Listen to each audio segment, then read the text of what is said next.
இவன்தான் அந்த பையன். ஒரு கனமான மற்றும் கம்பீரமான குரல் எங்கள் மண் வீட்டின் சுவர்களை அதிரச் செய்தது. அறையில் இருந்த ஒவ்வொருவரின் மூச்சும் தொண்டையில் சிக்கிக் கொண்டது போல இருந்தது. அப்பாவின் முகம் பயத்தால் முற்றிலும் வெளிறிப்போயிருந்தது. அவர் நடுங்கும் கைகளை கூப்பியபடி நின்றார். அவரது குரல் மிகச் சிரமப்பட்டு வெளியே வந்தது. ஐயா, இவனுக்கு மூளை சரியில்லை என்று நான் சொன்னேன் அல்லவா? இவன் இரவில் விழித்திருக்கிறான். இவன் என்ன விவகாரங்களில் மாட்டிக்கொண்டான் என்று எனக்கு தெரியவில்லை. எங்களுக்கும் இதற்கும் எந்த சம்பந்தமும் இல்லை. நான் ஒரு ஏழை தொழிலாளி. என்னை இந்த விவகாரங்களில் இழுக்காதீர்கள். காக்கி உடையும் சூட்டும் பூட்டும் அணிந்த அந்த அந்நியர் என்னை பார்த்தார். அவரது கண்களில் ஒரு விசித்திரமான பிரகாசம் இருந்தது. அதை இந்த நேரத்தில் புரிந்து கொள்வது சாத்தியமற்றதாக இருந்தது. அவர் தனது பையிலிருந்து ஒரு அரசாங்க காகிதத்தை எடுத்து என் முகத்திற்கு நேரே அசைத்து, உனக்கு எதிராக மிகவும் வலுவான ஆதாரங்கள் கிடைத்துள்ளன. ஹர்ஷித், இவ்வளவு பெரிய முடிவை எடுப்பதற்கு முன் விளைவை பற்றி யோசித்திருக்க வேண்டாமா? இப்போது வா, எங்களுடன் தலைமை அலுவலகத்தில் உனக்காகத்தான் காத்திருக்கிறார்கள் என்றார். அம்மா நெஞ்சை உலுக்கும் வகையில் அலறினாள். அவள் தன் முகத்தை துப்பட்டாவில் மறைத்துக் கொண்டாள். அப்பா முன்னால் வந்து என்னை வெறுப்புடன் தோளில் தள்ளினார். கொண்டு செல்லுங்கள் ஐயா இவனை. இவன் என் மானத்தை மண்ணோடு மண்ணாக்கிவிட்டான். நான் இவனை செருப்பு தைக்க அமர்த்தினேன். இதனால் ரொட்டி சம்பாதிக்க முடியும் என்று நினைத்தேன். ஆனால் இவன் என் முகத்தில் கரியை பூசிவிட்டான். நான் அமைதியாக அவர்களுடன் சென்றேன். தெருமக்கள் வாசலிலிருந்து எட்டி பார்த்து கிசுகிசுத்துக் கொண்டிருந்தார்கள். என்னை வண்டியின் பின் இருக்கையில் அமர வைத்தார்கள். என் வாழ்க்கை இப்போது என்றென்றும் மாறப்போகிறது என்று எனக்கு தெரியும். ஆனால் இந்த பாதை என்னை எந்த இலக்கில் கொண்டு போய் சேர்க்கும் என்று எனக்கு தெரியவில்லை. இந்த காட்சி என் வாழ்க்கையின் மிக முக்கியமான திருப்பமாகும். ஆனால் கதை இங்கிருந்து தொடங்கவில்லை. இந்த கதை வெகு காலத்திற்கு முன்பே தொடங்குகிறது. என் பெயர் ஹர்ஷித். நான் மிக ஏழ்மையான குடும்பத்தை சேர்ந்தவன். மனிதனின் எலும்பிலிருந்து உயிரை உறிஞ்சும் அளவுக்கு கொடிய வறுமையது. என் அப்பா கடின உழைப்பு மற்றும் கூலி வேலை செய்து வந்தார். இந்த வருமானத்தில்தான் நாங்கள் சகோதர சகோதரிகள் வயிற்றை நிரப்பினோம். எனக்கு 5 சகோதரிகள் இருந்தனர். நான் ஒரே ஒரு ஆண் வாரிசு. நான் என் சகோதரிகளில் 3வது இடத்திலிருந்தேன். என்னை விட 2 மூத்த சகோதரிகளும் 3 இளைய சகோதரிகளும் இருந்தனர். முழு குடும்பத்தின் பொறுப்பையும் சுமப்பது அப்பா ஒருவரால் முடியாத காரியமாக இருந்தது. அப்பா காலையில் சென்று இரவு வெகுநேரம் வரை உழைப்பார். அப்போதுதான் வீட்டில் அடுப்பு எரியும். சில நேரங்களில் நாங்கள் தண்ணீர் குடித்துவிட்டு பசியோடு தூங்கும் நிலையும் ஏற்படும். இந்த வறுமைக்கும் பசிக்கும் நடுவே நான் மிகவும் சிரமப்பட்டு மெட்ரிக் வரை படித்திருந்தேன். எனக்கு படிப்பதில் வெறிகொண்ட ஆர்வம் இருந்தது. நான் பள்ளிக்குச் செல்ல வேண்டும் என்று விரும்பினேன். எனக்கும் புதிய பைகள் புத்தகங்கள் இருக்க வேண்டும் என்று ஆசைப்பட்டேன்.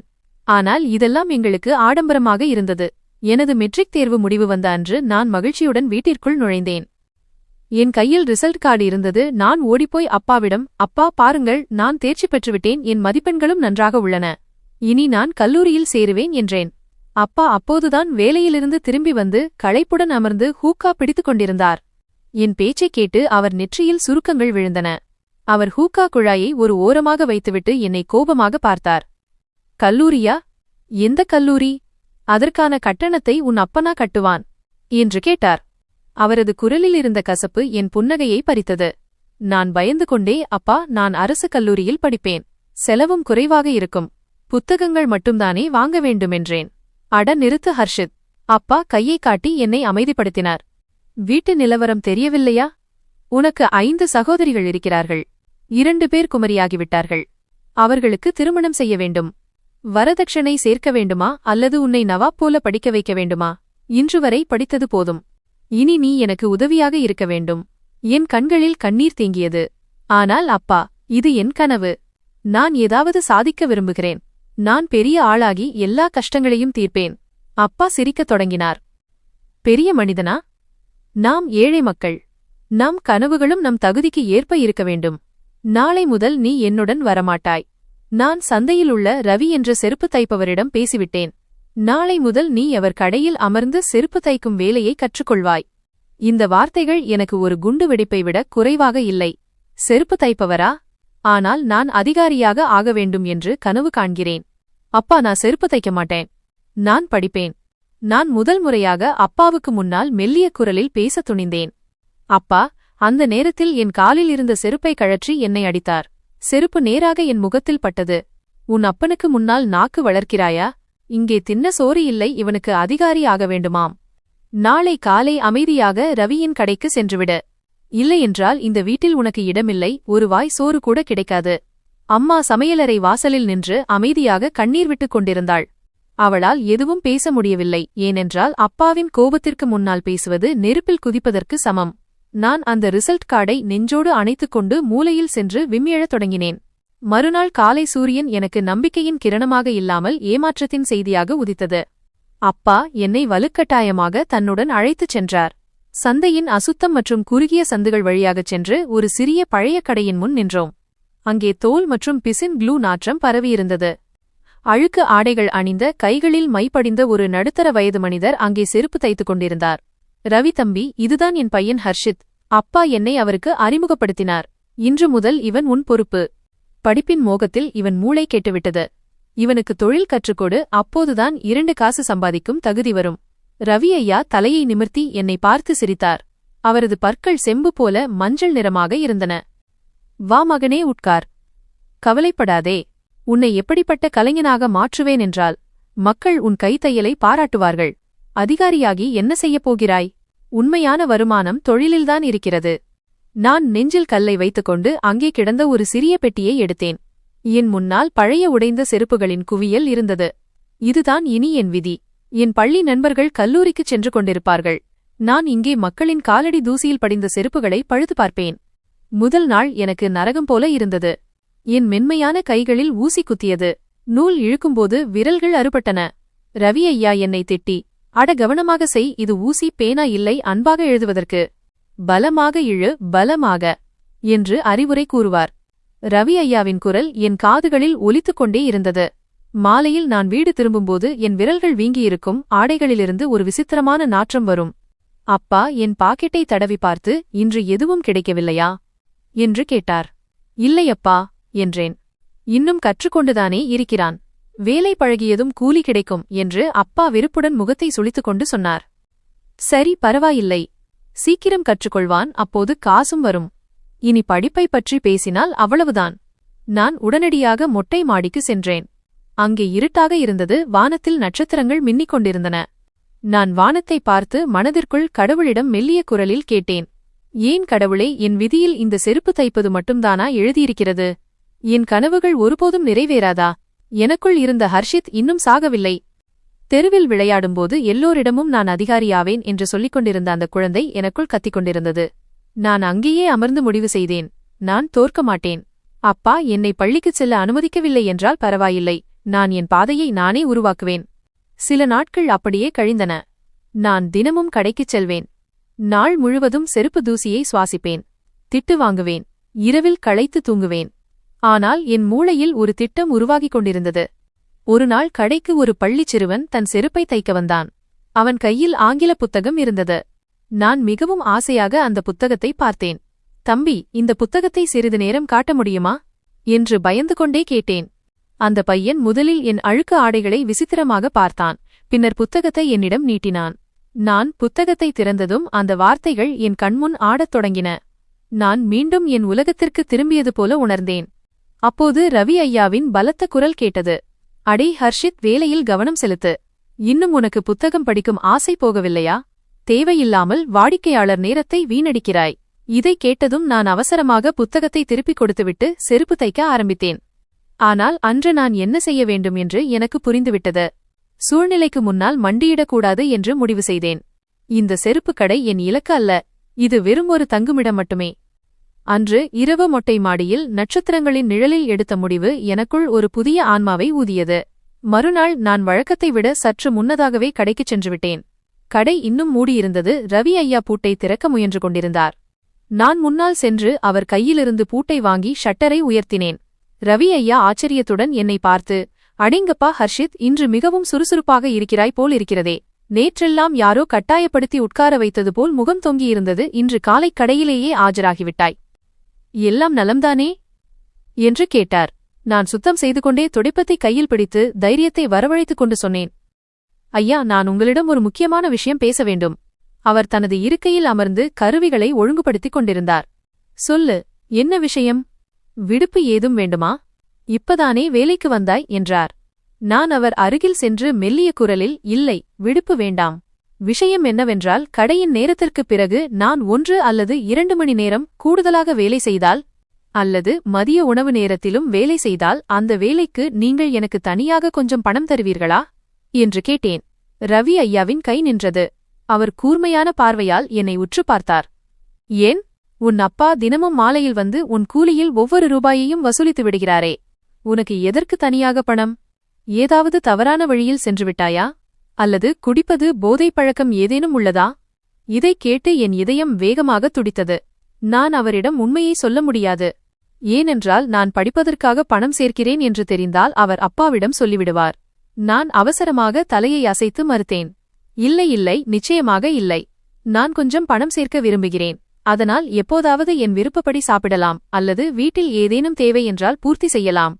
அப்பாவிடம் கேட்க எனக்கு பயமாக இருக்கிறது. அவர் சிறிது நேரம் அமைதியாக இருந்தார். பின்னர் ஒரு பழைய செருப்பை எடுத்து அதில் பிசின் தடவிக்கொண்டே சொன்னார். பார் ஹர்ஷித், எனக்கும் உன் அப்பாவுக்கும் எந்த சம்பந்தமும் இல்லை. நீ எனக்கு அதிக வேலை செய்து கொடுத்தால் அதில் எனக்குத்தான் லாபம். நான் உனக்கு செருப்பு எண்ணிக்கைக்கு ஏற்ப கூடுதல் பணம் தருகிறேன். ஆனால் நினைவில் வைத்துக்கொள், இது நம் இருவருக்கும் இடையில் மட்டுமே இருக்க வேண்டும். உன் அப்பா வந்து என்னிடம் வாக்குவாதம் செய்தால் நான் அவரிடம் எதுவும் கொடுக்கவில்லை என்று சொல்லிவிடுவேன். என் முகத்தில் ஒரு பெரிய புன்னகை பரவியது. நன்றி ஐயா, நீங்கள் கவலைப்பட வேண்டாம். நான் அப்பாவுக்கு தெரியப்படுத்தவே மாட்டேன். அன்று என் வாழ்க்கையின் ஒரு புதிய மற்றும் கடினமான காலகட்டம் தொடங்கியது. நான் நாள் முழுவதும் இயந்திரம் போல கைகளை இயக்கி வேலை செய்வேன். மாலையில் அப்பா கடைக்கு வருவார். அவர் முகம் எப்போதும் போல் கடுமையாக இருக்கும். அவர் ரவி ஐயாவிடம், என்ன ரவி, இன்று இவனுக்கு எவ்வளவு பணம் தேறியது என்று கேட்பார். அவர் என்னை ஓரக்கண்ணால் பார்த்துவிட்டு பின்னர் அப்பா கையில் கணக்குப்படி என்ன வருகிறதோ அதை வைப்பார். இந்தப்பா இவனின் இன்றைய சம்பாத்தியம். பையன் மிகவும் கஷ்டப்பட்டு உழைக்கிறான். அப்பா பணத்தை வாங்கிக் கொண்டு என் பக்கம் திரும்பி, வா வீட்டுக்குப் போகலாம். நேராக வீட்டுக்குச் செல்ல வேண்டும். அங்கும் இங்கும் ஊர் சுற்றக்கூடாது என்பார். நான் தலை குனிந்து அவர் பின்னால் நடப்பேன். என் பாக்கெட்டில் மறைத்து வைத்திருந்த அந்த சில நாணயங்கள் எனக்கு உலகின் மிகப்பெரிய சொத்தாக தெரிந்தன. இது என் சொந்த அப்பாவிடமிருந்தே நான் செய்த திருட்டு. ஆனால் இந்த திருட்டு என் எதிர்காலத்தின் நன்மைக்காக செய்யப்பட்டது. சில வார உழைப்பிற்குப் பிறகு பழைய இரும்பு கடைக்குச் செல்லும் அளவுக்கு என்னிடம் பணம் சேர்ந்திருந்தது. பழைய பேப்பர் கடைக்காரர் அழுக்குச் சட்டை மற்றும் கிழிந்த செருப்புகளுடன் என்னை பார்த்து வெறுப்புடன், ஏய் பையனே, பின்னால் போ. இது விளையாடும் இடம் இல்லை. போய் உன் வேலையை பார் என்றார். நான் முஷ்டியில் இறுக்கி பிடித்திருந்த நாணயங்களை அவர் கவுண்டரில் வைத்துவிட்டு கெஞ்சினேன். ஐயா, எனக்கு விளையாடுவதற்கு இல்லை, படிப்பதற்கு புத்தகங்கள் வேண்டும். முதல் வருட பழைய புத்தகங்கள் கிடைக்குமா? கிழிந்திருந்தாலும் பரவாயில்லை. அந்த நபர் பணத்தை பார்த்தார். பிறகு என் தோற்றத்தை பார்த்தார். அவரது நடத்தை சிறிது மென்மையடைந்தது. அதோ அங்கே பார், அந்த குவியலில் ஏதாவது உபயோகமாக இருந்தால் எடுத்துக்கொள் என்றார். நான் பைத்தியம் பிடித்தது போல அந்த குவியலில் பாய்ந்தேன். தூசி மற்றும் மண்ணில் புதைந்திருந்த புத்தகங்களை நான் வைரம் மற்றும் பொக்கிஷங்களைப் போல எடுத்தேன். எனக்கு தேவையான தலைப்புகளில் புத்தகங்கள் கிடைத்தன. சில பக்கங்கள் கிழிந்திருந்தன. ஆனாலும் படிக்க முடியும். நான் மகிழ்ச்சியுடன் அந்த புத்தகங்களை வாங்கிக் கொண்டு என் சட்டைக்குள் மறைத்துக் கொண்டேன். வீட்டிற்குச் சென்றதும் புத்தகங்களை மறைப்பதுதான் மிகப்பெரிய பிரச்சனையாக இருந்தது. எங்கள் வீடு சிறியது. 2 அறைகளில்தான் நாங்கள் சகோதர சகோதரிகள் மற்றும் பெற்றோர் அனைவரும் வசித்து வந்தோம். நான் ஒரு பழைய கோணிப்பையில் புத்தகங்களை சுருட்டி மொட்டை மாடியில் கிடந்த உடைந்த கட்டில்களின் குவியலுக்கு அடியில் மறைத்து வைத்தேன். இப்போது என் உண்மையான தேர்வு தொடங்கியது. நாள் முழுவதும் எலும்பு முறியும் அளவுக்கு வேலை செய்த பிறகு இரவு ஆகும்போது என் உடல் வலிக்கும். கண்கள் தூக்கத்தால் கனக்கும். ஆனால் எனக்குள் இருந்த வேட்கை என்னை தூங்கவே விடாது. எல்லோரும் தூங்கிய பிறகு அப்பாவின் குரட்டை சத்தம் கேட்கத் தொடங்கியதும் நான் மெதுவாக எழுந்து என் புத்தகங்களை எடுத்து மெழுகுவர்த்தியை ஏற்றுவேன். ஒரு நாள் இரவு நான் ஆங்கிலத்தின் சில கடினமான வார்த்தைகளை மனப்பாடம் செய்து கொண்டிருந்தேன். திடீரென்று படிக்கட்டில் யாரோ வரும் காலடி சத்தம் கேட்டது. என் இதயம் தொண்டைக்கே வந்துவிட்டது. அது அப்பாவாக இருந்தால் என் எலும்புகளை உடைத்து விடுவார். மேலும் என்னை அடித்து உதைப்பார். கூடவே என் புத்தகங்களையும் எரித்து விடுவார். நான் அவசரமாக ஊதி மெழுகுவர்த்தியை அணைத்துவிட்டு அந்த கோணிப்பைக்கு அருகிலேயே படுத்து தூங்குவது போல் நடிக்க ஆரம்பித்தேன். காலடி சத்தம் அருகில் வந்து நின்றது. யாரோ என் மீது குனிவதை நான் உணர்ந்தேன். பயத்தின் காரணமாக நான் வேண்டும் என்றே கண்களை மூடிக்கொண்டிருந்தேன். ஒரு மென்மையான கை என் தலைமுடியில் தடவியது. அது ஒரு சொரசொரப்பான கை, ஆனால் அந்த உணர்வு எனக்கு பழகியதுதான். ஹர்ஷித், அம்மாவின் மெல்லிய குரல் என் காதில் விழுந்தது. நீ இன்னும் தூங்கவில்லையா? நான் மெதுவாக கண்களை திறந்தேன். நிலவின் வெளிச்சத்தில் அம்மாவின் கவலை தோய்ந்த முகம் தெரிந்தது. நான் எழுந்து அமர்ந்தேன். அம்மா, நீங்கள் விழித்திருக்கிறீர்களா? அம்மா என் அருகிலிருந்த புத்தக பையின் மீது கையை வைத்தாள். அவளுக்கு எல்லாம் புரிந்துவிட்டது. அவள் என் அருகில் வந்து மெல்லிய குரலில் சொன்னாள், மகனே, ஏன் உன் உடலை இப்படி வருத்திக் கொள்கிறாய்? உன் அப்பாவுக்கு தெரிந்தால் பெரிய பிரச்சனை ஆகிவிடும்.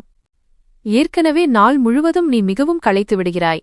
இரவிலும் ஓய்வெடுக்க மாட்டாயா? நான் அம்மாவின் கையை பிடித்துக் கொண்டேன். அம்மா, நான் தூங்கிவிட்டால் என் கனவுகளும் தூங்கிவிடும். என்னை படிக்க விடுங்கள். நான் சத்தியம் செய்கிறேன், அப்பாவுக்கு தெரியாது. அம்மாவின் கண்களில் கண்ணீர் மின்னத் தொடங்கியது. அவர் தன் முந்தானையிலிருந்து முடிச்சை அவிழ்த்து அதிலிருந்து மடித்து வைக்கப்பட்ட 100 ரூபாய் நோட்டை எடுத்து என் கையில் வைத்தார். இதை வைத்துக்கொள். நான் காய்கறி வாங்குவதிலிருந்து கொஞ்சம் கொஞ்சமாக சேமித்த பணம் இது. உனக்கு எதற்காவது பயன்படும். ஒருவேளை பேனா நோட்டு புத்தகம் வாங்க வேண்டியிருக்கலாம். அன்றிரவு அம்மாவின் பிரார்த்தனையும் அந்த சில ரூபாய்களும் என் உறுதியை பாறையைப் போல மாற்றியிருந்தன. அப்பாவின் பயமாக இருந்தாலும் சரி அல்லது வறுமையின் சுவராக இருந்தாலும் சரி, நான் இந்த சுவரில் ஒரு ஓட்டை போட்டே தீருவேன் என்று முடிவு செய்தேன். ஆனால் அந்த சுவருக்கு அப்பால் என் வாழ்க்கையின் மிகப்பெரிய அதிர்ச்சி எனக்காக காத்திருக்கிறது என்று எனக்கு தெரியவில்லை. நேரம் சிறகடித்து பறந்து கொண்டிருந்தது. பகல் முழுவதும் கடையின் அழுக்கிலும் பசையின் வாடையிலும் கழிந்தது. ஆனால் இரவு புத்தகங்களின் உலகில் என் தூக்கத்தை கெடுத்துக் கொண்டிருந்தது. இருந்தாலும் அந்த விழித்திருந்த கண்களில் இருந்த கனவுகள் என்னை சோர்ந்து போக விடவில்லை. ஒரு இரவு வெயில் தாக்கம் மிக அதிகமாக இருந்தது. மொட்டை மாடியிலும் காற்று இல்லை. புழுக்கம் அதிகமாக இருந்ததால் மூச்சு விடுவதே கடினமாக இருந்தது. நான் பணியன் அணிந்து வியர்வையில் நனைந்தபடி மெழுகுவர்த்தி வெளிச்சத்தில் குனிந்து கணிதத்தின் ஒரு கடினமான கேள்வியை தீர்த்து கொண்டிருந்தேன். என் கவனம் முழுவதும் புத்தகத்தில் இருந்தது. சுற்றியுள்ள உலகத்துடனான தொடர்பு அருந்து போயிருந்தது. ஒருவேளை இந்த ஆழ்ந்த கவனம்தான் எனக்கு தோல்வியை தந்தது. திடீரென்று என் பின்னால் கனமான காலடி சத்தம் கேட்டது. நான் சுதாரிப்பதற்குள் அல்லது புத்தகங்களை மறைப்பதற்குள் ஒரு பலமான உதை என் முதுகில் விழுந்தது. நான் முகங்குப்புற என் புத்தகங்களின் மீதே போய் விழுந்தேன். மெழுகுவர்த்தி கீழே விழுந்து அணைந்து இருள் சூழ்ந்தது. என்ன நாடகம் நடத்திக் கொண்டிருக்கிறாய்? அப்பாவின் இடி போன்ற குரல் இரவின் அமைதியை கிழித்தது. என் இதயம் விலா எலும்புகளை விட்டு வெளியே வருவது போல் துடித்தது. மெழுகுவர்த்தியை மீண்டும் ஏற்ற நடுங்கும் கைகளுடன் தீப்பெட்டியை தேடினேன். வெளிச்சம் வந்ததும் அப்பா கோபத்துடன் நிற்பதையும் அவர் கண்கள் தணல் போல எரிவதையும் கண்டேன். நான் உன்னிடம் வேண்டாம் என்று சொன்னேன் அல்லவா? இந்த பயனற்ற விஷயங்களை விட்டுவிடு என்று சொன்னேனா இல்லையா? அப்பா குனிந்து என் புத்தகத்தை எடுத்து அதை தரையில் ஓங்கி அடித்தார். புத்தகத்தின் பழைய தாள்கள் சிதறின. அப்பா, நான் படித்துக் கொண்டுதானே இருந்தேன். என் மீது என்ன தவறு? அழுது கொண்டே கேட்டேன். நான் என் வேலையையும் முடிக்கிறேன். உங்களுக்காக முழு சம்பளத்தையும் கொண்டு வருகிறேன். பிறகு நான் படிப்பதில் உங்களுக்கு என்ன பிரச்சினை என்று கேட்டேன். உன் மூளை கெட்டுப்போவதுதான் பிரச்சினை. அப்பா என் சட்டையின் காலரை பிடித்து என்னை எழுப்பினார். இந்த புத்தகத்தை படித்து நீ பெரிய ஆபீசர் ஆகிவிடுவாயா? உன் நிலையை பார்த்தாயா? நீ ஒரு செருப்பு தைப்பவன் மகன். செருப்பு தைப்பவன். இவ்வளவு கவனத்தை வேலையில் செலுத்தியிருந்தால் இன்று 2 மடங்கு சம்பாதித்திருப்பாய். ஆனால் இல்லை, உனக்கு நவாப் ஆக வேண்டும். ரொம்ப அவசரமில்லையா? இல்லையப்பா. வாழ்நாள் முழுவதும் மக்களின் கிழிந்த காலணிகளை தைப்பது என் கனவு இல்லை. அப்பாவின் கண்களை நேராக பார்த்து முதல் முறையாக பேசினேன். நான் ஒரு அதிகாரியாக விரும்புகிறேன். இந்த வறுமையிலிருந்து வெளியேற விரும்புகிறேன். அப்பா என் முகத்தில் ஓங்கி ஒரு அறை அறைந்தார். என் காதுகளில் கீ என்ற சத்தம் கேட்கத் தொடங்கியது. இவன் பேசுவதைக் கேள். அப்பா சிரித்துக்கொண்டே அம்மாவை அழைத்தார். அர்ஷித்தின் அம்மா, எழுந்து வெளியே வா. உன் செல்ல மகனின் கனவுகளைப் பார். இந்த துறை ஆபீசராக விரும்புகிறாராம். நம்மை போன்ற ஏழைகள் 2 வேளை உணவு சம்பாதித்தாலே பெரிய விஷயம். ஆனால் இவன் வானத்திலிருந்து நட்சத்திரங்களை பறிக்க பேசுகிறான். அம்மாவும் பயந்து எழுந்து ஓடி வந்தாள். அவள் என்னை மார்போடு அணைத்துக் கொண்டாள். என் மகனை ஏன் அடிக்கிறீர்கள்? படிக்கத்தானே செய்கிறான். திருடவில்லையே. அம்மா அழுது கொண்டே சொன்னாள். அப்பா வெறுப்புடன் சிதறிக் கிடந்த புத்தகங்களை எட்டி உதைத்தார். இது படிப்பு இல்லை, இது அழிவு. இவன் கவனம் வேலையில் இருப்பதில்லை. ஏனென்றால் இவன் மூளையில் இந்த புத்தகங்கள் புகுந்துள்ளன. கேட்டுக்கொள் ஹர்ஷித், இது உனக்கு கடைசி எச்சரிக்கை. நாளை காலை எல்லா குப்பைகளையும் எடுத்து பழைய கடையில் விற்றுவிடு. வீட்டில் ஒரு காகித துண்டு கூட என் கண்ணில் படக்கூடாது. மீண்டும் படிக்கும் பேச்சை எடுத்தால் கடையிலிருந்தும் தூக்கிவிடுவேன், வீட்டிலிருந்தும் விரட்டி விடுவேன். இதைச் சொல்லிவிட்டு அப்பா கோபமாக கால்களை தரையில் இடித்துக்கொண்டு கீழே சென்றார். மொட்டை மாடியில் மீண்டும் ஒரு ஆழ்ந்த அமைதி நிலவியது. ஆனால் இந்த அமைதி மிக கனமாக இருந்தது. நான் தரையில் சிதறிக் கிடந்த என் புத்தகத்தாள்களை சேகரித்தேன். என் கண்களிலிருந்து வழிந்த கண்ணீர் என் வாழ்க்கையை மாற்றக்கூடிய வார்த்தைகளை மங்கலாக்கியது. அம்மா என் அருகில் அமர்ந்து என் தலையை அன்பாக வருடினாள். அவள் மனமும் பாரமாக இருந்தது. மகனே, உன் கனவுகளை என்னால் நிறைவேற்ற முடிந்தால் எவ்வளவு நன்றாக இருக்கும். அம்மாவின் குரல் தழுதழுத்தது. நான் மிகவும் கையறு நிலையில் இருக்கிறேன். நீ படித்துவிட்டு வேலை கிடைக்காமல் போய்விடுவாயோ என்றும் செருப்பு தைக்கவும் லாயக்கில்லாமல் போய்விடுவாயோ என்றும் உன் அப்பா பயப்படுகிறார். அவர் இடத்தில் அவர் பயப்படுவது சரிதான். நான் அம்மாவை பார்த்து சிரிக்க முயற்சித்தேன். என் கன்னத்தில் அப்பாவின் அரை விழுந்த தடம் எரிந்து கொண்டிருந்தது. ஆனால் எனக்குள் இருந்த நெருப்பு அதைவிட அதிகமாக இருந்தது. அம்மா, நான் உன் கனவுகளை நிச்சயம் நிறைவேற்றுவேன். இது என் சத்தியம். நீ அப்பாவை எப்படியாவது சமாதானப்படுத்து, அவர் என்னை படிப்பதை தடுக்க வேண்டாம் என்று சொல். நான் அவர்களுக்கு புகார் சொல்ல வாய்ப்பளிக்க மாட்டேன். கடையில் இன்னும் அதிக வேலை செய்கிறேன். இரவில் நான் தூங்க மாட்டேன். ஆனால் என் புத்தகங்களை என்னிடமிருந்து பறிக்க வேண்டாம். அம்மா என்னை நெஞ்சோடு அணைத்துக் கொண்டாள். உன் அப்பா பேசுவது அவர் வேலை. அவரை பேசவிடு. நீ படித்துக்கொண்டே இரு. கடவுள் உன்னை பெரிய ஆளாக்குவார். நான் அவரை சமாளித்துக் கொள்கிறேன். நீ உன் புத்தகங்களை மட்டும் விற்காதே. அம்மாவின் இந்த வார்த்தைகள் என் உடைந்த நம்பிக்கையை மீண்டும் ஒட்ட வைத்தன. அன்றிரவு நான் தூங்கவில்லை. விடியலுக்காக காத்திருந்தேன். அப்பாவின் முன்னால் இனி ஒருபோதும் படிக்கக்கூடாது என்று முடிவு செய்தேன். ஆனால் படிப்பதை மட்டும் விடமாட்டேன். அடுத்த நாள் என் புத்தகங்களை கோணியில் எடுத்துக்கொண்டு கடைக்குச் செல்ல முடிவு செய்தேன். கடையின் மாடியில் ஒரு பழைய மரப்பெட்டி இருந்தது. அதில் தேவையற்ற தோல் துண்டுகள் வைக்கப்பட்டிருந்தன. அந்த இடம் என் புத்தகங்களுக்கு பாதுகாப்பாக இருக்கும் என்று நினைத்தேன். காலையில் கோணியை தோளில் வைத்துக்கொண்டு கிளம்பும்போது அப்பா என்னை முறைத்து பார்த்தார். இந்த குப்பையை எங்கே கொண்டு செல்கிறாய்? நான் மனதை கல்லாக்கிக் கொண்டு பொய் சொன்னேன். பழைய கடைக்காரரிடம் கொண்டு செல்கிறேனப்பா. இதை விற்றுவிடச் சொன்னீர்கள் அல்லவா? விற்கத்தான் போகிறேன். அப்பாவின் முகத்தில் ஒரு வெற்றிகரமான புன்னகை தோன்றியது. சபாஷ், இப்போதுதான் வழிக்கு வந்திருக்கிறாய். போய் விற்றுவிடு. கிடைக்கும் பணத்தில் வீட்டுக்கு காய்கறி வாங்கி வா. ஆபீசர் என்ற பைத்தியம் தெளிந்தால் சோறு சம்பாதிக்க கற்றுக்கொள்வாய். நான் கனமான இதயத்துடன் வீட்டை விட்டு வெளியேறினேன். அப்பாவிடம் பொய் சொல்கிறேனே என்று என் மனம் அழுதது. ஆனால் உண்மை சொல்வது என் சிறந்த எதிர்காலத்தை கொன்றுவிடும். நான் பழைய கடையை நோக்கி செல்வதற்கு பதில் நேராக ரவி சாப் கடையை நோக்கி திரும்பினேன்.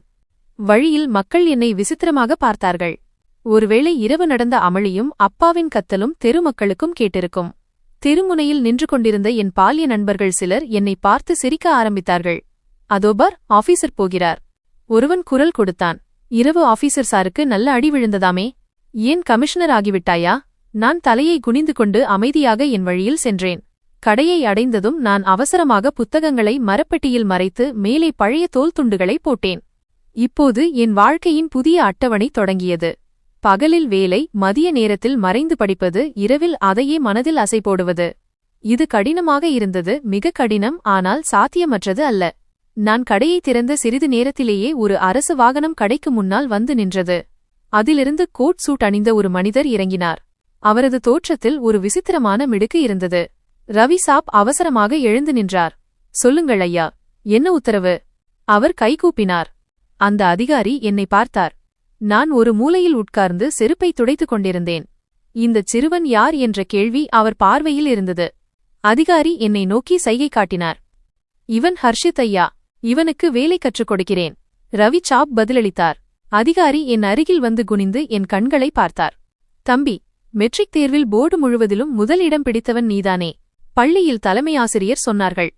அதிகாரியின் வார்த்தைகளைக் கேட்டதும் என் கையிலிருந்த செருப்பு கீழே விழுந்தது. என் இதயம் மார்பில் எவ்வளவு வேகமாக துடித்ததென்றால் அதன் சத்தம் வெளியே எல்லோருக்கும் கேட்கும் என்று நினைத்தேன். நான் பயந்த பார்வையுடன் அங்கும் இங்கும் பார்த்தேன்.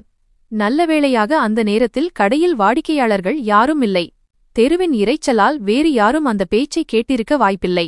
ரவி சாப் தூரத்திலிருந்து வாய்ப்பிழந்து என்னையும் அதிகாரியையும் மாறி மாறி பார்த்தார்.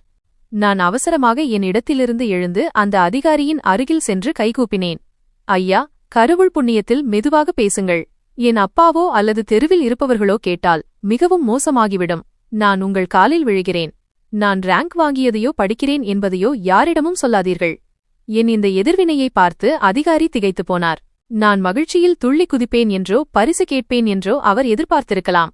ஆனால் நானோ என் வெற்றியை ஒரு குற்றத்தைப் போல மறைத்துக் கொண்டிருந்தேன். ஆனால் தம்பி, இது மகிழ்ச்சியான விஷயம்தானே? நீ பிரைவேட் எக்ஸாம் எழுதி பெரிய பள்ளி மாணவர்களையும் பின்னுக்கு தள்ளிவிட்டாய். உன் பெயர் செய்தித்தாளில் வந்திருக்க வேண்டும். அதிகாரி மென்மையான குரலில் கூறினார். இல்லை ஐயா, இது ரகசியமாக இருப்பதில்தான் எனக்கு மகிழ்ச்சி. என் அப்பாவுக்கு படிப்பு என்றால் கடும் வெறுப்பு. இவையெல்லாம் பயனற்றவை என்று அவர் நினைக்கிறார். நான் இன்னும் மறைந்து படிக்கிறேன் என்று தெரிந்தால் புத்தகங்களை எரித்து விடுவார். என்னை வேலையிலிருந்தும் நிறுத்திவிடுவார். தயவுசெய்து இந்த பேச்சை இங்கேயே முடித்துவிடுங்கள் என்று கெஞ்சுகிறேன். அதிகாரி பெருமூச்சு விட்டு என் கண்களில் மறைந்திருந்த நிராதரவான நிலையை படித்துவிட்டார். அவர் என் தோளில் கை வைத்து, விசித்திரமான பையன் நீ ஹர்ஷித். மக்கள் வெற்றி பெற்றால் தம்பட்டம் அடிப்பார்கள். நீயோ அதை மறைக்கிறாய். நீ இதைத்தான் விரும்புகிறாய் என்றால் நான் அமைதியாக இருக்கிறேன். ஆனால் நினைவில் கொள், நீ ஒரு வைரம். வைரம் நிலக்கரி சுரங்கத்தில் மறைந்திருக்க முடியாது என்று கூறினார். அந்த அதிகாரி சென்றுவிட்டார். ஆனால் போகும்போது எனக்குள் ஒரு புதிய நம்பிக்கையை விதைத்துச் சென்றார். என் பாதை சரியானதுதான் என்று எனக்கு உறுதி கிடைத்தது. ரவி சாப் என்னை முறைத்து பார்த்து, என்ன நடக்கிறது இங்கே? அவர் என்ன சொல்லிக் கொண்டிருந்தார் என்று கேட்டார். நான் உடனடியாக ஒரு பொய்யைச் சொன்னேன். ஒன்றுமில்லை, இங்கே பழைய புத்தகக் கடை ஏதேனும் இருக்கிறதா என்று கேட்டார். அவருக்கு வழி சொல்லிக் கொண்டிருந்தேன். ரவி சாப் தோள்களை குலுக்கிக் கொண்டு தன் வேலையில் மூழ்கினார். அன்று முதல் என் வெறி இன்னும் அதிகமானது. இன்டர்மீடியட் முடித்த பிறகு BA புத்தகங்களையும் இதேபோல பழைய கடையில் வாங்கி ரகசிய படிப்பை தொடர்ந்தேன். காலம் கடந்தது. நாட்கள் மாதங்களாகவும் மாதங்கள் வருடங்களாகவும் மாறின. என் வாழ்க்கை 2 பகுதிகளாக பிரிந்திருந்தது. பகல் வெளிச்சத்தில் ஒரு அழுக்கு படிந்த செருப்பு தைப்பவன், இரவின் இருளில் படிப்புக்காக ஏங்கும் மாணவன். எங்கள் வீட்டில் மின்சாரம் இல்லாததால் நான் இரவில் மெழுகுவர்த்தி வெளிச்சத்தில் படித்தேன். கோடைக்கால இரவுகளில் எல்லோரும் மொட்டை மாடியில் தூங்கும்போது நான் கீழே அறையில் புழுக்கத்திலும் வெப்பத்திலும் அமர்ந்து படிப்பேன். வெளிச்சம் வெளியே தெரியக்கூடாது என்பதற்காக கதவை மூடி வைத்திருப்பேன். சில சமயங்களில் களைப்பில் சோர்ந்து போகும்போது அந்த புத்தகத்தையே தலையில் வைத்து தூங்கிவிடுவேன். ஒரு இரவு நான் வழக்கம்போல் படித்துக் கொண்டிருந்தபோது மெழுகுவர்த்தி கீழே விழுந்து என் சட்டையின் ஒரு மூலையில் தீப்பிடித்தது. நான் பதறிப்போய் தலையை தூக்கி அவசரமாக தீயை அணைத்தேன். ஆனால் இந்த ஓட்டத்தில் நாற்காலி கீழே விழுந்து சத்தம் ஏற்பட்டது. அப்பாவின் தூக்கம் கலைந்தது. அவர் முணுமுணுத்துக் கொண்டே கீழே வந்தார். கீழே யார்? திருடனா? நான் அவசரமாக புத்தகங்களை மறைத்துவிட்டு படுத்துக்கொண்டேன். அப்பா வந்து பார்த்தபோது நான் தூங்குவது போல் நடித்துக் கொண்டிருந்தேன். அவர் சிறிது நேரம் அங்கேயே நின்றுவிட்டு பிறகு என்னை எட்டி உதைத்து எழுப்பினார். இங்கே என்ன செய்து கொண்டிருந்தாய்? சத்தம் கேட்டது. கருகிய வாடை எங்கிருந்து வருகிறது? நான் பயந்து கொண்டே, ஒன்றுமில்லையப்பா, ஒருவேளை எலியாக இருக்கும், நான் அதை விரட்டிக் கொண்டிருந்தேன் என்றேன். அப்பா சந்தேக பார்வையுடன் பார்த்துவிட்டு பிறகு சத்தமாக கத்தத் தொடங்கினார். என்னை பைத்தியமாக்காதே. மீண்டும் அந்த புத்தக நாடகத்தை தானே நடத்துகிறாய். திருந்தாவிட்டால் உன் கால்களை உடைப்பேன் என்று சொன்னேனா இல்லையா? தெருவே தூங்குகிறது. நவாப்பையா விழித்திருக்கிறார். உன்னால் என் தூக்கம் கெடுகிறது. அவருடைய திட்டுக்களும் கூச்சலும் மிகவும் சத்தமாக இருந்ததால் பக்கத்து வீட்டிற்கும் கேட்டது. அமைதியான இரவில் அவர் குரல் எதிரொலித்தது. அண்டை வீட்டின் மாடியிலிருந்து இருமல் மற்றும் பேச்சுக்குரல்கள் வரத் தொடங்கின. அவமானம் என்னை சூழ்ந்து கொண்டது. அப்பா என்னை மிகவும் திட்டினார். திட்டிவிட்டு மேலே சென்றுவிட்டார். நான் BA-BSCயையும் இப்படியே யாருக்கும் தெரியாமல் படித்து முடித்தேன். இப்போது என் முன்னால் மிகப்பெரிய மலை ஒன்று நின்றது. போட்டித் தேர்வு. இதுதான் என் உண்மையான கனவு. எந்த இலக்குக்காக இத்தனை வருடங்கள் முட்களின் மீது நடந்தேனோ அந்த இலக்கு. ஆனால் இதற்கு புத்தகங்கள் விலை உயர்ந்தவை, தேர்வு கட்டணமும் என் சக்திக்கு மீறியதாக இருந்தது. நான் ரவி சாப்பிடம், நான் மதிய உணவு சாப்பிட மாட்டேன், அதற்கு பதிலாக எனக்கு பணம் கொடுத்து விடுங்கள் என்று பேசினேன். ரவி சாப் ஆச்சரியத்துடன், உனக்கு பசிக்காதா என்று கேட்டார். என் வயிறு சரியில்லை, டாக்டர் பத்தியம் இருக்கச் சொல்லியிருக்கிறார் என்று நான் பொய் சொன்னேன். இப்படியாக நான் தினமும் மதிய உணவை தவிர்த்தேன். எல்லோரும் சாப்பிடும்போது நான் தண்ணீர் குடித்து வயிற்றுத்தீயை அணைப்பேன். கடையின் பின்பகுதியில் அமர்ந்து பழைய காகிதங்களில் குறிப்புகள் எடுப்பேன். பசியால் என் தலை சுற்றும். கண்களுக்கு முன்னால் இருள் சூழ்ந்து வரும். ஆனால் அப்பாவின் ஏளன பேச்சும் தெருமக்களின் சிரிப்பும் எனக்கு நினைவுக்கு வரும். என் வெறி இன்னும் அதிகமாகும். நான் ஒவ்வொரு ரூபாயாகச் சேர்த்தேன். என் பசியை கொன்று தேர்வு கட்டணத்திற்கும் சில முக்கியமான புத்தகங்களுக்கும் ஏற்பாடு செய்தேன். நான் என்ன செய்கிறேன் என்று வீட்டில் யாருக்கும் தெரியாது. அம்மா சில நேரங்களில் என் மெலிந்த தேகத்தை பார்த்து அழுவாள். ஆனால் இன்னும் சில நாட்கள் எல்லாம் சரியாகிவிடும் என்று அவளுக்கு ஆறுதல் கூறுவேன். நான் விண்ணப்ப படிவத்தை சமர்ப்பித்துவிட்டேன். இப்போது என் வாழ்க்கையின் மிகப்பெரிய தேர்வு தொடங்கப் போகிறது. இப்போது மிகப்பெரிய திருப்பம் என்னவென்றால், தேர்வு நாட்களில் கடையிலிருந்து விடுமுறை எடுப்பது எப்படி? தேர்வுகள் தொடர்ந்து பல நாட்கள் நடக்கும் என்பதால் அப்பாவை எப்படி இருட்டில் வைப்பது? நான் இத்தனை நாட்கள் கடைக்குச் செல்லவில்லை என்றால் ரவி சாப் அப்பாவிடம் புகார் சொல்லிவிடுவார். என் உயிரை காப்பாற்றக்கூடிய ஒரு பொய்யை நான் சொல்ல வேண்டியிருந்தது. மறுநாள் காலையில் நான் கடைக்குச் சென்றபோது என் இதயம் வேகமாக துடித்தது. ரவி சாப் செருப்பு தைத்துக் கொண்டிருந்தார். நான் தைரியத்தை வரவழைத்துக் கொண்டு அவர் அருகில் சென்று அமர்ந்தேன். உங்களிடம் ஒரு விஷயம் பேச வேண்டும். என் குரலில் நடுக்கம் தெளிவாக தெரிந்தது. ரவி சாப் ஊசி நூலை இழுத்துக்கொண்டே என்னை பார்த்தார். இப்போது என்ன விஷயம்? ஏற்கனவே நீ பாதி நாள் காணாமல் போகிறாய். இப்போது மீண்டும் விடுமுறை வேண்டுமா? நான் தலையை குனிந்து கொண்டேன். விஷயம் என்னவென்றால், என் தூரத்து உறவினர் ஒருவருக்கு உடல்நிலை மிகவும் மோசமாக உள்ளது. அவரை மருத்துவமனைக்கு அழைத்து செல்ல யாரும் இல்லை. எனக்கு சில நாட்களுக்கு விடுமுறை வேண்டும். ரவி சாப் நெற்றியை சுருக்கினார். ஹர்ஷித், வேலையில் எவ்வளவு கூட்டம் இருக்கிறது என்று உனக்கு தெரியும். நீ போய்விட்டால் செருப்பு குவியலை யார் முடிப்பது? உன் அப்பாவுக்கு விஷயம் தெரியுமா இல்லையா? நான் உடனே இல்லை, அப்பாவிடம் சொல்லிவிட்டேன். அவரே கவலையில் இருக்கிறார். உங்கள் அனுமதி மட்டும் வேண்டும். நான் சத்தியம் செய்கிறேன், இரவு வெகுநேரம் அமர்ந்து வேலையை முடித்து விடுவேன். என் சம்பளத்தை மட்டும் பிடிக்காதீர்கள். அப்பா சந்தேகம் கொள்வார். ரவி சாப் சிறிது நேரம் அமைதியாக இருந்தார். பிறகு என் முகத்திலிருந்த பரிதாபத்தை பார்த்து அவருக்கு இரக்கம் வந்திருக்கலாம். சரி, பரவாயில்லை. ஆனால் நினைவில் கொள், வேலையில் ஏதேனும் நஷ்டம் ஏற்பட்டால் உன்னை வேலையை விட்டு நீக்கிவிடுவேன். மேலும் எனக்கு பொய் பிடிக்காது. இது ஏதாவது சாக்குப்போக்காக இருந்தால் என்னிடம் மோசம் யாரும் இருக்க மாட்டார்கள். நான் மனதிற்குள் கடவுளுக்கு நன்றி சொல்லிவிட்டு பொய்யான சத்தியம் செய்தேன். என் தினசரி வழக்கம் ஒரு உளவாளியைப் போல மாறியது. காலையில் அதே அழுக்கு ஆடைகளை அணிந்து கொண்டு வீட்டிலிருந்து கிளம்புவேன். கையில் கருவிகள் அடங்கிய பை இருக்கும். அப்போதுதான் நான் வேலைக்குப் போவதாக அப்பா நினைப்பார். வழியில் ஓரிடத்தில் நான் ரகசியமாக பையில் வைத்திருந்த ஆடைகளை மாற்றிக்கொள்வேன். அங்கே என் தோற்றத்தை சரிசெய்து தலைவாரிக்கொண்டு ஒரு மாணவனாக தேர்வு மையத்திற்கு செல்வேன். அங்கே தேர்வு மையத்தின் சூழல் எனக்கு முற்றிலும் அந்நியமாக இருந்தது. பெரிய பெரிய கார்களில் மாணவ மாணவிகள் வந்து கொண்டிருந்தார்கள். எல்லோர் கைகளிலும் விலையுயர்ந்த புத்தகங்களும் குறிப்புகளும் இருந்தன. அவர்கள் வசதியான குடும்பத்தைச் சேர்ந்தவர்கள் என்பதை அவர்களின் ஆடைகள் காட்டின. நான் என் எளிய ஆடையில் அங்கே என்னை ஒரு அந்நியனாக உணர்ந்தேன். நான் என் இருக்கையில் அமர்ந்தபோது என்னைச் சுற்றி நறுமணம் வீசும் மற்ற தேர்வாளர்கள் வந்து அமர்ந்தனர். அப்போது என் கைகளில் இருந்த பிசின் க்ளூ நாற்றத்தை என்னால் உணர முடிந்தது. நான் அவசரமாக என் கைகளை மேஜைக்கு அடியில் மறைத்துக் கொண்டேன். என் நகங்களில் படிந்திருந்த மை என் உண்மையான அடையாளத்தை காட்டிக் கொடுத்துவிடுமோ என்று பயந்தேன். ஆனால் கேள்வித்தாள் என் முன் வந்ததும் என் பயம் அனைத்தும் மறைந்து போனது. இவை நான் பல இரவுகள் விழித்திருந்து பசியை பொறுத்துக்கொண்டு படித்த கேள்விகள்தான். என் பேனா எழுதத் தொடங்கியதும் அது நிற்கவே இல்லை. என்னிடம் இழப்பதற்கு எதுவும் இல்லை, ஆனால் பெறுவதற்கு இந்த உலகம் முழுவதும் இருந்தது. நான் எழுதிக்கொண்டே இருந்தேன். என் கைகள் வலிக்கத் தொடங்கின. ஆனால் நான் நிற்கவில்லை. இந்த 3 மணி நேரம் என் வாழ்க்கையின் 3 ஆண்டுகளை தீர்மானிக்கும் என்று எனக்கு தெரியும். தேர்வு முடிந்து திரும்பும் பயணம் இன்னும் ஆபத்தானது. நான் தேர்வு மையத்திலிருந்து வெளியே வந்ததும் ஓடிப்போய் கழிப்பறைக்குள் நுழைந்தேன். மீண்டும் அதே அழுக்கு துணிகளை அணிந்து கொண்டேன். கைகளில் சிறிது கருப்பு மையை தடவிக்கொண்டேன். அப்போதுதான் நான் வேலை செய்துவிட்டு வருகிறேன் என்று மற்றவர்களுக்கு தோன்றும். பிறகு நான் கடைக்குச் சென்றேன். ரவி சாப் முதலாளி நான் தாமதமாக வருவதை பார்த்து முணுமுணுத்தார். ஆனால் நான் அமைதியாக வேலையில் ஈடுபட்டேன். ஒருநாள் நான் தேர்வு எழுதிவிட்டு திரும்பிக் கொண்டிருந்தபோது தெருமுனையில் திடீரென்று அப்பா எதிரே வந்துவிட்டார். என் மூச்சு அங்கேயே நின்றுவிட்டது. நான் இன்னும் ஆடைகளை மாற்றவில்லை.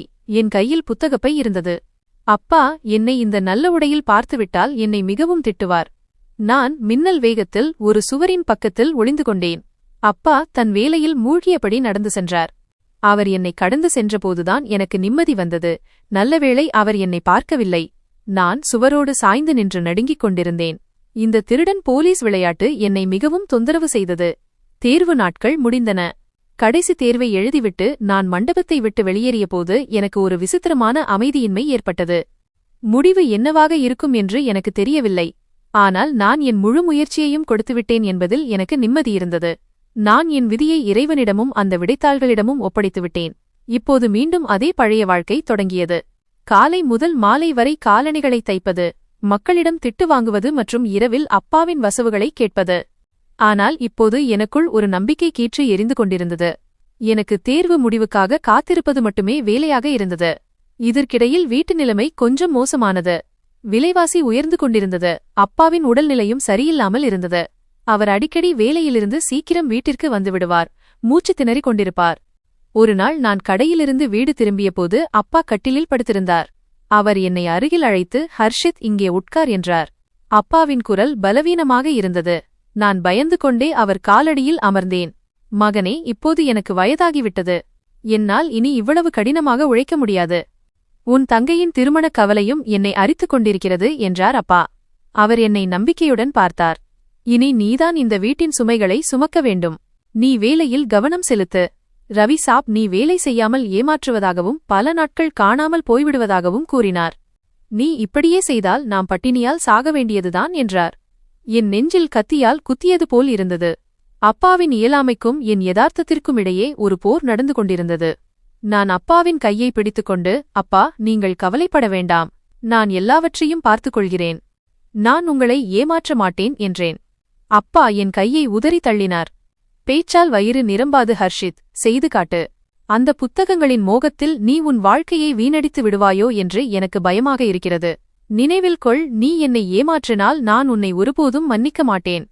அப்பாவின் வார்த்தைகள் என் காதுகளில் உருகிய ஈயத்தை ஊற்றியது போல் இறங்கின.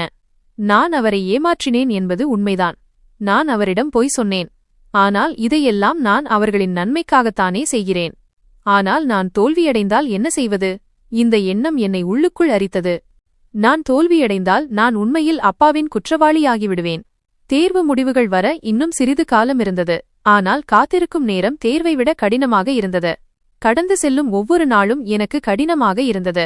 ஒரு செருப்பு தைக்கும் தொழிலாளியின் மகன் உண்மையில் அதிகாரியாக முடியுமா அல்லது இவை வெறும் புத்தக பேச்சுக்களா என்று நான் தினமும் பிரார்த்தனை செய்தேன். விதி என் முன் வாய்ப்பிழந்து நின்றது. நான் அதன் முன் ஆயுதமில்லாமல் நின்றேன். பின்னர் தேர்வு முடிவுகள் வெளியாகும் அந்த நாளும் வந்தது. நான் கடையில் அமர்ந்திருந்தேன். ஆனால் என் கைகள் நடுங்கிக் கொண்டிருந்தன. நான் ரவி சாப்பிடம் வயிற்றுவலி என்று பொய் சொல்லிவிட்டு அருகிலுள்ள இணைய மையத்தை இன்டர்நெட் கஃபே நோக்கி ஓடினேன். அங்கிருந்த பையன் என் ரோல் நம்பரை போட்டதும் திரையில் ஒரு பட்டியல் வந்தது. நான் என் மூச்சை அடக்கிக் கொண்டு அந்த பட்டியலில் என் பெயரை தேடினேன். அங்கே என் பெயர் ஜொலித்துக் கொண்டிருந்தது. நான் தேர்ச்சி பெற்றுவிட்டேன். நான் முதல் கட்டத்தை தாண்டிவிட்டேன். என் மகிழ்ச்சிக்கு அளவே இல்லை. ஆனால் என்னால் அங்கே கத்தக்கூட முடியவில்லை. நான் அமைதியாக இறைவனுக்கு நன்றி சொல்லிவிட்டு கடைக்கு திரும்பினேன். ரவி சாப், என்ன ஆயிற்று என்று கேட்டார். மருந்து எடுத்துக்கொண்டேன், சரியாகிவிடும் என்று நான் கூறினேன். மாலையில் வீட்டுக்கு சென்றதும் அப்பாவின் காலில் விழுந்து நான் முதல் கட்டத்தை தாண்டிவிட்டேன் என்று சொல்லத் தோன்றியது. ஆனால் அப்பாவின் நிலையை பார்த்து நான் நின்றுவிட்டேன். அவர் இருமிக்கொண்டே கட்டிலில் அமர்ந்திருந்தார். அவர் முகத்தில் கவலை தெளிவாக தெரிந்தது. அப்பா என்னை பார்த்ததும், ஹர்ஷித், இன்று ரேஷனுக்கு பணமில்லை. ரவி சாப்பிடம் கொஞ்சம் கடன் வாங்கி வா. வீட்டில் மாவும் தீர்ந்துவிட்டது என்றார். நான் நேர்முகத் தேர்வுக்காக சேமித்து வைத்திருந்த பணத்தை என் பையிலிருந்து எடுத்து அமைதியாக அப்பாவின் கையில் வைத்தேன். அப்பா ஆச்சரியத்துடன் என்னை பார்த்து, இந்த பணம் எங்கிருந்து வந்தது என்று கேட்டார். ரவி சாப் மகிழ்ச்சியாக இருந்து போனஸ் கொடுத்தார். இன்று நான் நன்றாக வேலை செய்தேன் இல்லையா என்று நான் சொன்னேன். அப்பாவின் முகத்தில் நிம்மதி வந்தது. பரவாயில்லை, உன் கவனம் வேலையில் இருக்கிறதே, அது போதும், இறைவன் உன்னை ஆசீர்வதிப்பார் என்றார். இப்போது அடுத்த கட்டம் நேர்முகத் தேர்வு, இன்டர்வியூ. இதற்கு எனக்கு ஒரு கோட் சூட் தேவை என்று எனக்கு தெரியும். ஆனால் புதிதாக தைக்கும் அளவுக்கு என்னிடம் பணமில்லை. ஞாயிற்றுக்கிழமை நான் பழைய துணிகள் விற்கும் சந்தைக்கு லாண்டா பசார் சென்றேன். அங்கே பழைய துணிகள் குவியலாக கிடந்தன. நீண்ட தேடுதலுக்குப் பிறகு என் அளவுக்கு ஏற்ற ஒரு கருப்பு கோட் மற்றும் பேண்டை நான் தேர்ந்தெடுத்தேன். அது கொஞ்சம் தேய்ந்து போயிருந்தது. ஆனால் சலவை செய்த பிறகு அது புதியது போல் இருக்கும். கடைக்காரரிடம் பேரம் பேசி அந்த கோட் சூட்டை மிகக் குறைந்த விலைக்கு வாங்கினேன். வீட்டில் அதை மறைப்பது கடினமாக இருந்தது. நான் அந்த சூட்டை ஒரு பிளாஸ்டிக் பையில் போட்டு மொட்டை மாடியில் உள்ள தண்ணீர் தொட்டிக்கு பின்னால் ஒளித்து வைத்தேன். இரவு எல்லோரும் தூங்கிய பிறகு நான் அதை வெளியே எடுத்தேன். அது என் உடலுக்கு சற்று பெரிதாக இருந்தது. ஆனால் ஊசி நூலை எடுத்து நானே அதை என் அளவுக்கு ஏற்றவாறு தைத்தேன். ஒரு செருப்பு தைப்பவராக இருப்பதில் இந்த ஒரு நன்மை இருந்தது, எனக்கு தைக்கத் தெரியும். இரவோடு இரவாக அந்த சூட்டை என் உடலுக்கு ஏற்றவாறு சரி செய்தேன். பின்னர் நேர்முகத் தேர்வு நாள் வந்தது. நான் ரவி சாப்பிடம், என் அடையாள அட்டையில் ஒரு பிரச்சனை உள்ளது, அதனால் அரசு அலுவலகத்திற்குச் செல்ல வேண்டும், கடைக்கு தாமதமாக வருவேன் என்று சொன்னேன். ரவி சாப் முகம் சுளித்தபடியே அனுமதி அளித்தார். நான் வீட்டிலிருந்து பையை எடுத்துக்கொண்டு கிளம்பினேன். அவசரமாகச் சென்று அந்த சூட்டை அணிந்து கொண்டேன். கண்ணாடியில் என்னை பார்த்தபோது தினமும் தெருக்களில் செருப்பு தைக்கும் அதே ஹர்ஷித் தானா இவன் என்று ஒரு கணம் என்னாலேயே என்னை அடையாளம் காண முடியவில்லை. நேர்முகத் தேர்வுக் குழுவின் முன் ஆஜராகும்போது என் கால்கள் நடுங்கின. அறைக்குள் நுழைந்தபோது எதிரே 3 கம்பீரமான மனிதர்கள் அமர்ந்திருந்தனர். அவர்கள் என்னை உட்காரும்படி சைகை செய்தனர். கேள்விகள் கேட்கத் தொடங்கினர். நாட்டின் நிலைமை மற்றும் உலகத்தைப் பற்றிய கேள்விகளை கேட்டார்கள். நான் முழு நம்பிக்கையுடன் பதிலளித்தேன். என் குரலில் புத்தகங்களில் கிடைக்காத உண்மையும் வலியும் இருந்தது. அவர்களில் ஒருவர் ரசாயனம் மற்றும் பிசின் காரணமாக சுரசுரப்பாகவும் கருப்பாகவும் மாறியிருந்த என் கைகளை பார்த்தார். அவர், இளைஞனே, நீங்கள் கடினமாக உழைக்கிறீர்கள் என்று உங்கள் கைகள் சொல்கின்றன. நீங்கள் என்ன செய்கிறீர்கள் என்று கேட்டார். அது நான் உண்மையை பேசக்கூடிய அல்லது மறைக்கக்கூடிய ஒரு தருணம். நான் ஆழ்ந்த மூச்சுவிட்டு உண்மையை பேச முடிவு செய்தேன். ஐயா, நான் ஒரு செருப்பு தைக்கும் தொழிலாளி, காப்லர். நான் பகலில் செருப்பு தைக்கிறேன், இரவில் படிக்கிறேன். அறையில் நிசப்தம் நிலவியது. 3 அதிகாரிகளும் அதிர்ச்சியுடன் என்னை பார்த்தார்கள். அவர்கள் கண்களில் வெறுப்பு இல்லை, மாறாக ஆச்சரியம் இருந்தது. அவர்கள் வேறு எந்த கேள்வியும் கேட்கவில்லை. சிரித்துக்கொண்டே, குட் லக் ஹர்ஷித், நீங்கள் போகலாம் என்றார்கள். நான் வெளியே வந்தபோது என் மனம் லேசாகியிருந்தது.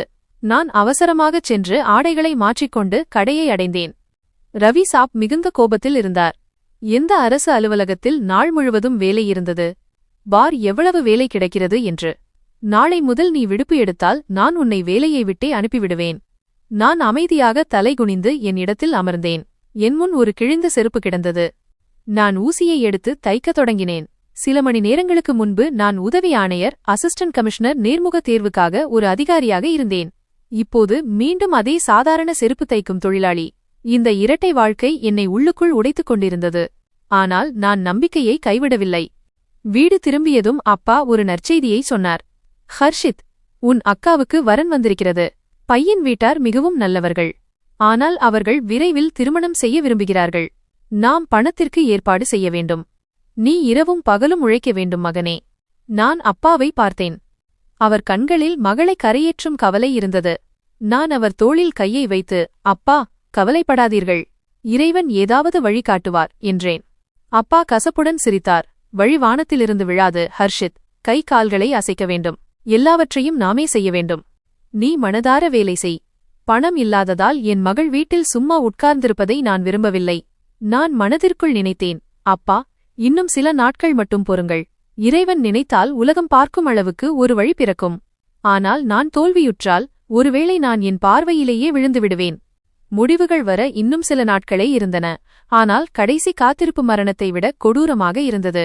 யாராவது வந்து விழித்துக்கொள் ஹர்ஷித், இது வெறும் கனவு என்று சொல்வார்களோ என்று ஒவ்வொரு கணமும் எனக்கு தோன்றியது. நான் தினமும் காலையில் எழுந்து வேலைக்கு செல்வேன். நாள் முழுவதும் பயம் மற்றும் நம்பிக்கையுடன் கடந்து செல்லும்.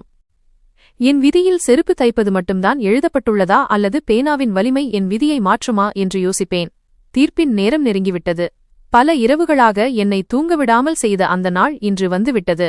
இன்று என் நேர்முகத் தேர்வு முடிவு வரப்போகிறது. காலையில் எழுந்ததும் என் நெஞ்சு படபடுத்தது. வழக்கம்போல் அழுக்கு துணிகளை அணிந்து கருவிகள் பையை எடுத்துக்கொண்டு கடையை நோக்கி நடந்தேன். வழியில் என் இதயம் வேகமாக துடித்துக் கொண்டிருந்தது. எப்படியாவது ஓடி சென்று சைபர் கபேக்கு போய் என் விதியின் முடிவை பார்க்க வேண்டும் என்று தோன்றியது. ஆனால் பாக்கெட் காலியாக இருந்தது. ரவி சாப் இனி பணம் கொடுக்க மாட்டார்.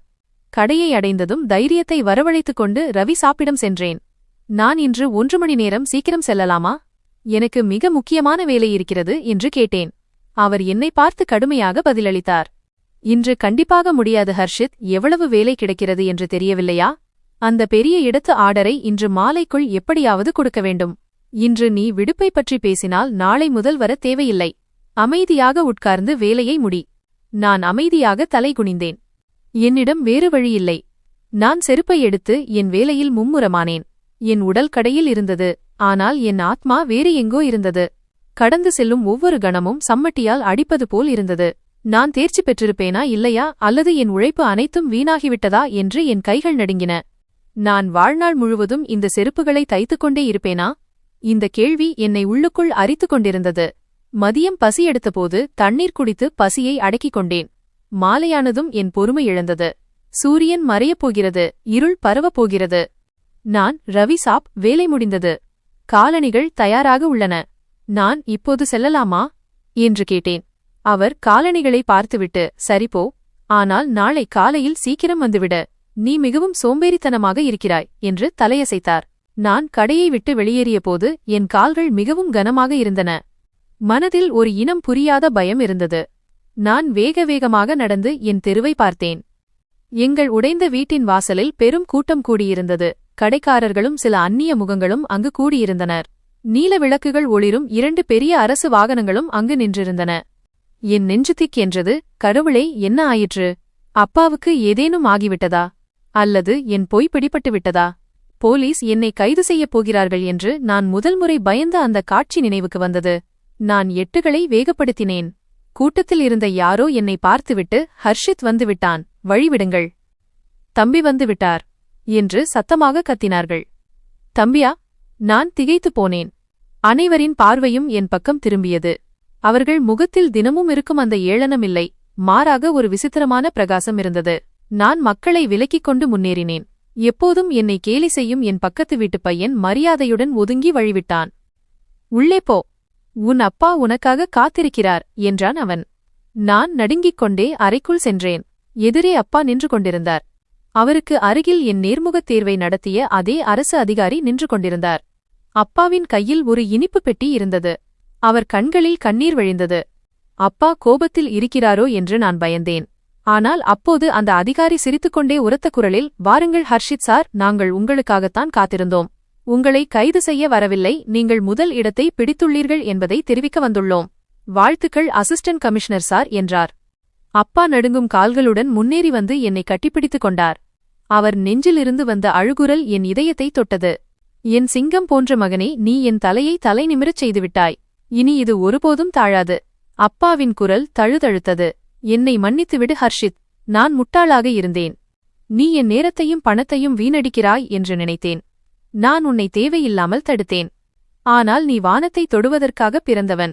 நான் அப்பாவின் கையை பிடித்து முத்தமிட்டேன். இல்லையப்பா, நீங்கள் மன்னிப்பு கேட்காதீர்கள். இது உங்கள் கண்டிப்பின் பலன். அதுதான் என்னை சிதறவிடவில்லை. நீங்கள் என்னை வேலைக்கு அனுப்பியிருக்காவிட்டால் என்னால் இவ்வளவு கடினமாக உழைத்திருக்க முடியாது. அம்மாவும் ஓடி வந்து என்னை கட்டிப்பிடித்து என் நெற்றியில் முத்தமிட்டார். நான் சொல்லவில்லையா என் மகன் ஒருநாள் அதிகாரியாவான் என்று? இன்று என் பிரார்த்தனை பலித்தது. இன்று என் மனம் குளிர்ந்தது. அந்த அதிகாரி என்னிடம் வந்து சல்யூட் அடித்தார். ஹர்ஷித் சார், திறமை என்பது யாருடைய சொத்தும் இல்லை என்பதை நிரூபித்துவிட்டீர்கள். நீங்கள் எங்கள் அனைவருக்கும் ஒரு முன்னுதாரணம். நேற்று வரை என்னை செருப்பு தைப்பவனின் மகன் என்று அழைத்த வெளியிலிருந்த கூட்டம் இன்று ஹர்ஷித் சார் வாழ்க என்று முழக்கமிட்டது. என்னை கேலி செய்த என் பால்ய நண்பர்கள் இப்போது என்னை பெருமையுடன் பார்த்தார்கள். நான் வானத்தை பார்த்து என் கிழிந்த காலணிகளை மரியாதைக்குரிய பதவியாக மாற்றிய இறைவனுக்கு நன்றி சொன்னேன். கூட்டம் மெல்ல கலைந்தது. முழக்கங்கள் ஓய்ந்தன. அரசு வாகனங்கள் சென்றுவிட்டன. வீட்டில் இப்போது அமைதி நிலவியது. இரைச்சலுக்குப் பிறகு வரும் அமைதி இன்னும் ஆழமாக இருக்கும். நான் கட்டிலின் ஓரத்தில் அமர்ந்திருந்தேன். இனிப்பு பெட்டி பாதி திறந்திருந்தது. அப்பா எதிரே அமர்ந்திருந்தார். இன்று அவர் வெறும் அப்பா மட்டுமல்ல, அவரும் ஒரு மனிதர் என்பது போல் தோன்றியது. அவருக்கும் கனவுகள் இருந்தன, அவருக்கும் சோர்வு இருந்தது. அவர் என்னை பார்க்காமலேயே, ஹர்ஷித், நான் ஏன் உன்னை தடுத்தேன் என்று உனக்கு தெரியுமா என்றார். நான் அமைதியாக இருந்தேன். அவர் வாழ்நாள் முழுவதும் கடின உழைப்பால் வெடிப்புற்ற தன் உள்ளங்கைகளை பார்த்தார். உன்மீது நம்பிக்கை இல்லாததால் அல்ல, அவர் குரல் உடைந்தது. வாழ்க்கையின் மீது நம்பிக்கை இல்லாததால்தான். நான் முதல் முறையாக அப்பா உடைந்து போவதை பார்த்தேன். நான் படிக்க விரும்பினேன் மகனே என்றார் அவர். ஆனால் புத்தகமா அல்லது அடுப்பா என்று எதையாவது ஒன்றை தேர்ந்தெடுக்க வேண்டிய நிலை வந்தபோது நான் அடுப்பை தேர்ந்தெடுத்தேன். அந்த நாளுக்குப் பிறகு நான் கனவு காண பயந்துவிட்டேன். நான் அவர் கைகளை பற்றிக் கொண்டேன். நீயும் தோற்று விழுந்துவிட்டால் என்னால் என்னை மன்னிக்கவே முடியாது என்று நினைத்தேன். அதனால்தான் உன்னை கீழே கட்டி போட்டேன். அவர் என்னை பார்த்தார். அந்த கண்களில் இன்று பயம் இல்லை, நிம்மதி இருந்தது. ஆனால் இன்று புரிந்தது. அவர் பெருமூச்சு விட்டார். அந்த பயத்தை வாரிசாக கொடுக்கக்கூடாது, கனவுகளைத்தான் கொடுக்க வேண்டும். அவர் பேசியதை கேட்டு என் கண்கள் கலங்கின. நான் எதுவும் பேசவில்லை. அந்த தருணத்தில் வார்த்தைகள் தேவையற்றவை. சில மாதங்கள் கடந்தன. இன்றும் காக்கிச் சீருடை அணியும்போது என் விரல்களில் உள்ள தழும்புகள் எனக்கு நினைவுக்கு வருகின்றன. அரசு வாகனத்திலிருந்து இறங்கி அதே தெருவை அடைந்தபோது காலம் பின்னோக்கிச் சென்றது போல் இருந்தது. அதே உடைந்த பாதை, அதே செருப்புக் கடை, அதே தோலின் வாசனை. கடையின் மூலையில் ஒரு சிறுவன் அமர்ந்திருந்தான். வயது 10 முதல் 12 வரை இருக்கும். ஒரு கையில் செருப்பு, மறுபுறம் கிழிந்த புத்தகம். அவன் செருப்பில் தையல் போட்டுக்கொண்டே புத்தகத்தின் பக்கங்களையும் புரட்டிக் கொண்டிருந்தான். இதை பார்த்ததும் நான் நின்றுவிட்டேன். உன் பெயர் என்ன என்று கேட்டேன். அவன் பயந்து போனான். சோனு என்று மெதுவாகச் சொன்னான். நீ படிக்கிறாயா என்று மீண்டும் கேட்டேன். அவன் தலையசைத்து இரவில் வேலை முடிந்ததும் படிப்பேன் என்றான். நான் அவன் கண்களை பார்த்தேன். அங்கே அதே பசி, அதே கனவு இருந்தது. நான் என் விசிட்டிங் கார்டை அவன் உள்ளங்கையில் வைத்தேன். இனி நாளை முதல் நீ பள்ளிக்குச் செல்வாய் என்றேன். உன் கனவை விட்டுவிடாதே. மற்ற எல்லாவற்றையும் நான் பார்த்துக் கொள்கிறேன். அவன் எதுவும் பேசவில்லை. முதல் முறையாக அவன் கண்கள் ஜொலித்தன. வீடு திரும்பும்போது எனக்கு புரிந்தது. நான் நாற்காலிக்காக அதிகாரி ஆகவில்லை. இனி வேறொரு குழந்தை புத்தகத்திற்கும் அடுப்பிற்கும் இடையில் ஒன்றை தேர்ந்தெடுக்க வேண்டிய கட்டாயத்தில் இருக்கக்கூடாது என்பதற்காகவே நான் அதிகாரியானேன். இன்றும் யாரேனும் செருப்பு தைப்பதை பார்க்கும்போது அவர் மகனின் கைகளில் ஊசிக்கு பதில் பேனா இருக்க வேண்டும் என்ற ஒரே பிரார்த்தனைதான் எனக்குள் எழுகிறது. காலம் மெதுவாக கடந்தது. பெயருக்கு முன்னால் உள்ள பதவி இப்போது மக்களின் நாவில் தவழ்ந்தது. ஆனால் எனக்கு மிகப்பெரிய அடையாளம் இன்றும் அதுதான், ஒரு செருப்பு தைப்பவரின் மகன். அலுவலக கோப்புகள், கூட்டங்கள் மற்றும் முடிவுகளுக்கு இடையில் நான் பேனாவை கையில் எடுக்கும்போதெல்லாம் விரல்களில் உள்ள அந்த பழைய தழும்புகள் என் வேர்களை நினைவூட்டுகின்றன. சோனு இப்போது தினமும் பள்ளிக்குச் செல்கிறான். காலையில் அவன் முதுகில் பை இருக்கும், மாலையில் அதே பை நம்பிக்கைகளால் நிறைந்திருக்கும். சில நேரங்களில் அவன் ஓடி வந்து தன் நோட்டுப் புத்தகத்தை என் முன் விரிப்பான். சார், இன்று ஆசிரியர் என்னை பாராட்டினார் என்று சிரிப்பான். நான் அவன் தலையில் கை வைப்பேன். ஏனென்றால் அந்த பாராட்டுகளில் என் குழந்தை பருவத்தின் நிறைவேறாத கைதட்டல்களும் அடங்கியிருந்தன. அப்பா இப்போது அடிக்கடி கட்டிலில் அமர்ந்து தெருக்குழந்தைகள் படிப்பதை வேடிக்கை பார்க்கிறார். சில நேரங்களில் ஹர்ஷித், இப்போது இவர்கள் எல்லோரும் படித்து விடுவார்கள் என்று தோன்றுகிறது என்று சொல்வார். நான் புன்னகைப்பேன். தங்கையின் திருமணமும் எளிமையாக நடந்தது. ஆடம்பரம் இல்லை, கடன் இல்லை. அப்பாவின் கண்களில் இப்போது எந்த சுமையும் இல்லை, நிம்மதி மட்டுமே இருந்தது. ஒருநாள் அலுவலகத்திலிருந்து திரும்பும்போது என் உலகம் சுருங்கியிருந்த அதே கடையின் முன் மீண்டும் நின்றேன். ரவி சாப் இன்னும் அங்கேயே இருந்தார். என்னை பார்த்ததும் எழுந்து நின்றார். அவர் கண்களில் இன்று வருத்தமில்லை. ஹர்ஷித், அவர் மெதுவாக, என்னை மன்னித்துவிடு. நான் உன்னை அடையாளம் காணத் தவறிவிட்டேன் என்றார். நான் அவர் கால்களை தொட்டேன். இல்லை, நீங்கள்தான் எனக்கு உழைப்பை கற்றுக் கொடுத்தீர்கள் என்று சொன்னேன். இந்த கடை இல்லையென்றால் அந்த நாற்காலியும் கிடைத்திருக்காது. அவர் எதுவும் சொல்லவில்லை. அவர் கண்கள் நனைந்தன. மாலையில் நான் வீடு திரும்பியபோது அப்பா வாசலில் நின்றார். அவர் வானத்தைப் பார்த்து, பார் மகனே, இன்று எனக்கு ஏழையாக இருப்பதில் எந்த வருத்தமும் இல்லை என்றார். நானும் மேலே பார்த்தேன். வானம் எப்போதும் போல் திறந்தும் தெளிவாகவும் இருந்தது. விதியை மாற்றுவதற்கு இடம் தேவையில்லை, ஆர்வம் மட்டுமே தேவை என்பதை நான் புரிந்து கொண்டேன். ஆர்வம் உண்மையாக இருக்கும்போது கிழிந்த காலணிகளிலிருந்தும் மரியாதைக்குரிய பாதையை உருவாக்க முடியும். இந்த கதை இத்துடன் முடிவடையவில்லை. இருளில் அமர்ந்து ஒளியை கனவு காணும் ஒவ்வொரு குழந்தையிடமிருந்தும் இது தொடங்குகிறது.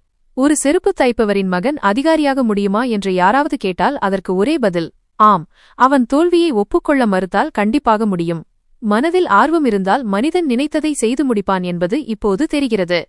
நண்பர்களே, எங்கள் கதை உங்களுக்கு பிடித்திருக்கும் என்று நம்புகிறேன். கதை பிடித்திருந்தால் வீடியோவை லைக் செய்யுங்கள். சேனலுக்கு புதியவர் என்றால் சேனலை சப்ஸ்கிரைப் செய்யுங்கள். மறக்காமல் உங்கள் பெயர் என்ன என்பதை கமெண்டில் சொல்லுங்கள். நன்றி.